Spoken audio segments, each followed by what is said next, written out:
Hello বন্ধুরা, তোমাদের সকলকে স্বাগত জানাই আমার ইউটিউব চ্যানেল লেটস টিচ। আজকে আমরা যে বিষয়টা নিয়ে আলোচনা করব সেটি হলো ক্লাস 7 এর সংস্কৃত বিষয়টিকে নিয়ে। তোমাদের খুব ডিমান্ড ছিল এই বিষয়টা, তোমরা অনেকেই কমেন্ট করেছিলে, তাই আজকের এই ভিডিওটা তোমাদের জন্য। তাহলে চলো শুরু করা যাক। প্রথম প্রশ্নটা দেখো, বলছে পূর্ণানুবাদ করো, অর্থাৎ বঙ্গানুবাদ করতে বলছে। বলছে সং বেদম পঠতি, গম পঠ্যকস পঠসি। তাহলে এই কথাটার মানে কি? এই কথাটার মানে হলো যে আমরা বাংলায় লিখছি সে বেদ পাঠ করছে, সে বেদ পাঠ করছে। তারপরে কয়েকটাই দেখো বলছে, আর একটা এখানে যেটা বলেছে গম পঠ্যকস পাঠসি, মানে এটা হচ্ছে যে তুমি বই পড়ছো, তুমি বই পড়ছো। পরেরটা বলছে শিশু চন্দ্রয় পশ্যতি। তাহলে শিশু চন্দ্রয় পশ্যতি মানে কি? এটা যদি বঙ্গানুবাদ করি, এখানটা আমরা লিখি এই জায়গাটাতে যে শিশু চাঁদ দেখছে, শিশু চাঁদ দেখছে। তারপরে দেখো আছে ছাত্রী স্কুলে বিদ্যালয়ং গচ্ছতি। তাহলে এটা কি হবে? লিখতে হবে ছাত্রীটি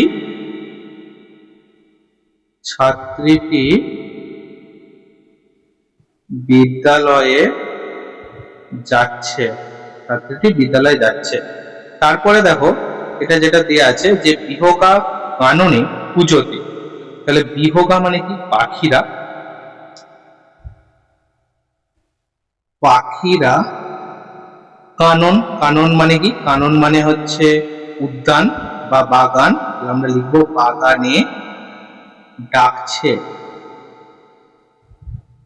তারপর দেখো আছে কি দরিদ্র অন্ন যাজতে। তাহলে এটা কি হবে? এটা হবে দরিদ্র ব্যক্তি অন্ন প্রার্থনা করছে। ঠিক আছে, তাহলে এটা হলো উত্তর। চলো দুয়ের দাগে দেখো বলছে দেবনগরী হরফে লেখো। তাহলে প্রথমে কি আছে? বালক। তাহলে বালকটাকে যদি আমরা লিখি এইভাবে আমরা লিখবো, দেখো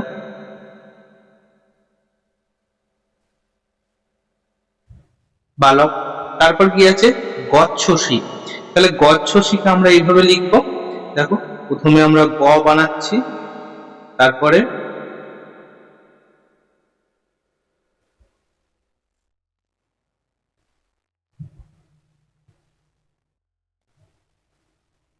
ঠিক আছে, গচ্ছসি হয়ে গেল। তারপর দেখো আছে কি পত্রাসি। তাহলে পত্রাসি আমরা এইখানটায় লিখবো কয়ে রফলা।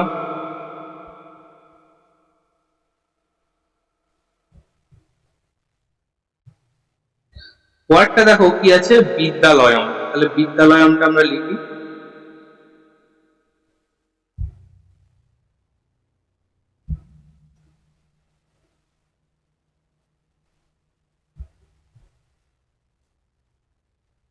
ঠিক আছে, আমরা বিদ্যালয়টা কিন্তু লিখে ফেললাম।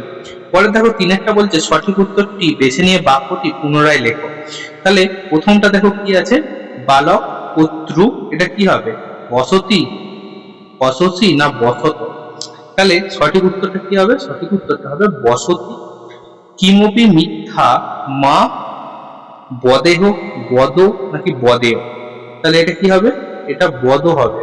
তাহলে এটাকে আমরা বদ লিখবো, আর এটাই হবে কিন্তু সঠিক উত্তর। মাতকা অমর খাদতি, অন্য খাদতি, খাদত নাকি খাদতি? তাহলে সঠিক উত্তর কি হবে? সঠিক উত্তর হবে খাদতি। বিহকা কাননে কুজতি, কুজত নাকি কুজত?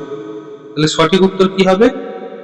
কুজতি, অর্থাৎ এটা কুজন্তি আমাকে করতে হবে। এখানে দন্তন্বয়ে ট দিবে, এটা একটা মিস্টেক গেছে, তাহলে এটা হবে কুজন্তি। অহং বিদ্যালয়ং গমিষ্যতি, গমিষ্যসি নাকি গমিষ্যামি? তাহলে সঠিক উত্তর হবে গমিষ্যামি। আরে দেখো দেখো বলছে বিদ্যা প্রশস্তি থেকে যে কোনো একটি শ্লোক মুখস্থ লেখো। তাহলে আমি এখানে এই শ্লোকটা বলছি, দেখো, রূপ যৌবন সম্পন্না, বিশাল কুল সম্ভবা, বিদ্যাহীনা ন শোভন্তে, নির্গন্ধা ইব কিংশুকা। এই শ্লোকটা কিন্তু তোমাদেরকে লিখে নিতে হবে। পরের বলছে লতা শব্দের তৃতীয়া বিভক্তি এবং নদী শব্দের ষষ্ঠী বিভক্তি তৈরি করো।